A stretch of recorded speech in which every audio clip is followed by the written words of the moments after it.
Hindi na mapigilan ng bagsik ni The Monster Naoya Inoue matapos itong muling bawiin ang trono bilang numero 1 sa prestiyosong Pound for Pound rankings ng The Ring Magazine. Matapos ang kanyang dominasyon kamakailan lang, opisyal na idineklara si Inoue ng The Ring Magazine bilang pinakamagaling na boksingero sa buong mundo, anuman ang timbang. Sa isang pahayag, hindi naitago ni Inoue ang kanyang labis na katuwaan. "I am delighted to be back on the top. It is an honor to be recognized as the best, and this gives me more motivation to keep proving why I belong here." Ani ni Inoue na isinalin mula sa wikang Hapon. Ang pag-akyat muli ni Inoue sa itaas, nagpapatunay lamang na siya ang kasulukuyang mukha ng Asian boxing na kinatatakutan ng lahat. Samantala, habang abala ang mundo sa balita kay Inoue, isang kakaibang paghanda naman ay pinakita ni Jannery Alcuaro Alas Casimero sa kanyang pinakabagong video. Makikita ang dating world champion na masayang kumakain ng kamuting kahoy na tinagurian ng ilan na pagkain ng mga immortal. At ayon sa kampo ni Casimero, ang simpleng pagkain ito ang nagbibigay sa kanya ng kakaibang lakas at stamina. Sa video, kapansin-pansin na napakatindi at batak na pangangatawan ni Cuadro Alas. Mukhang seryoso ang boksingero sa kanyang conditioning para matiyak na walang lusot ang kanyang susunod na kalaban. Handa na ang lahat para sa bakbakang Jannery Casimero at Luis Pantera Neri na gaganapin sa Japan ngayong darating na June 6, 2026. Ito ang laban na matagal nang inaantay ng mga fans dahil sa init ng dugo ng dalawang boksingero sa isa't isa. Sa mga kumakalat na clips ng kanyang training camp, makikita ng monster version ni Casimero. Hindi lang bilis kundi tindi ng muscle definition ang pinapakita ng Pinoy Pride. Determinado si Casimero na talunin ang Mexicanong si Neri sa sarili nitong laro upang muling makalapit sa pangarap na laban kay Naoya Inoue.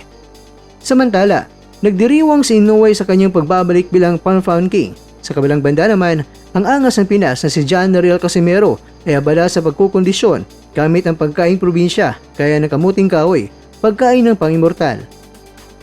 Mga kakwento, bagamat magkaiba ang estado ng kasalukuyang rankings, hindi may kakaila ng mata ng boxing world ay nakatutok sa kanilang dalawa. Habang ninanamnam ni Inoue ang kanyang pagiging number 1, tila nag-iipon naman ng immortal na strength itong si Casimero para sa kanyang June 6 showdown kay Neri. Kung magpapatuloy ang ganitong kondisyon ni Cuadro Alas, hindi malayong muling magtagpo ang landas ng dalawang ito sa loob ng lona. At ang tanong, papalagaya si Naoya o talagang hanggang drawing na lang talaga sila? Amo, manok, tambok na mabantay. Nga, bihag.